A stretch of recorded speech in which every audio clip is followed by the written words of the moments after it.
दोस्तों, कुछ बातें कहानियों में नहीं एहसासों में छुपी होती हैं। जो सिर्फ सुनता है वो भूल जाता है, लेकिन जो महसूस करता है वो बदल जाता है। नमस्कार दोस्तों, कहानी घर में आपका स्वागत है। तो चलिए एक एहसास की तरफ बढ़ते हैं, एक ऐसी कहानी की ओर जो आपके दिल के बेहद करीब तक जाएगी। बरसात का मौसम आने ही वाला था। आसमान में काले काले बादल घिरने लगे थे। पेड़ों पर परिंदों की चहल पहल तेज हो गई थी, जैसे सबको जल्दी थी अपने लिए कोई सुरक्षित ठिकाना ढूंढने की। ऐसे ही एक नदी के किनारे एक नन्ही सी चिड़िया अपने छोटे छोटे बच्चों के साथ आसरा ढूंढ रही थी। बारिश कभी भी शुरू हो सकती थी और बच्चों को लेकर उसे बहुत चिंता हो रही थी। नजरें इधर उधर दौड़ाई तो उसे एक मजबूत सा पेड़ दिखा। वो उड़कर उस पेड़ के पास पहुंची और नम्रता से बोली, मुझे और मेरे बच्चों को आपके एक डाल पर बस थोड़ी सी जगह चाहिए, ताकि हम अपना एक छोटा सा घोंसला बना सकें। बारिश आने वाली है, बस कुछ ही दिनों की बात है। पेड़ थोड़ा सा झिझका और धीरे लेकिन सख्ती से बोला, माफ करना चिड़िया रानी, मैं तुम्हें यह जगह नहीं दे सकता। तुम किसी और पेड़ पर जाकर कोशिश करो। चिड़िया को बहुत बुरा लगा। वो पेड़ बहुत बड़ा था, लेकिन जगह की कोई कमी नहीं थी। फिर भी उसने मना कर दिया। उदासी से भरी आंखों से अपने बच्चों की तरफ देखा, फिर उड़कर दूसरे पेड़ के पास गई।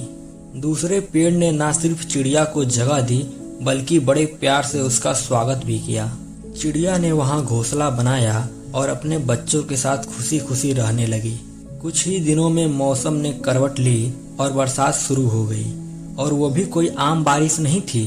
बहुत तेज आंधी, जोरों की बारिश, बिजली की गड़गड़ाहट, मानो आसमान फट पड़ा हो।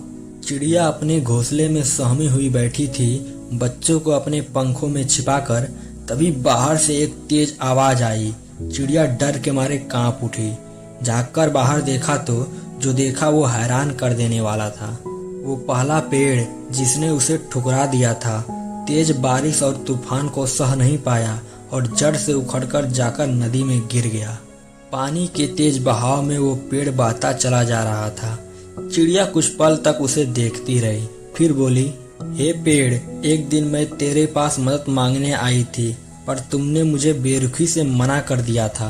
देखो, आज तुम्हें भी उसी बेरुखी की सजा मिल रही है। तुम्हें भगवान ने तुम्हारे घमंड का फल दे दिया।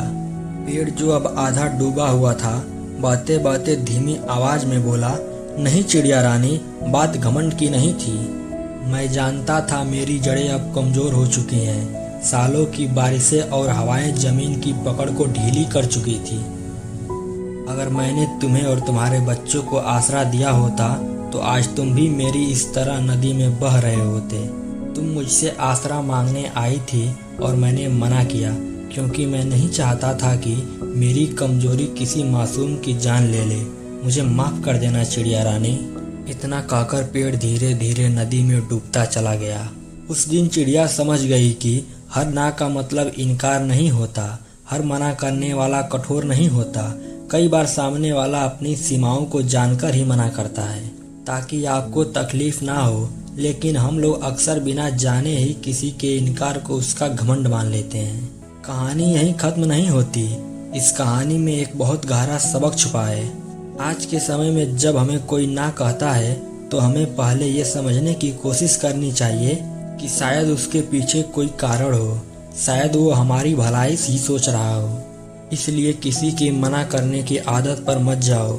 उसके हालात, उसकी सोच और उसके पीछे छुपी हुई मजबूरी को समझने की कोशिश करो। दोस्तों, आपको इस कहानी से क्या सीखने को मिला, कमेंट में अपनी बात जरूर लिखना।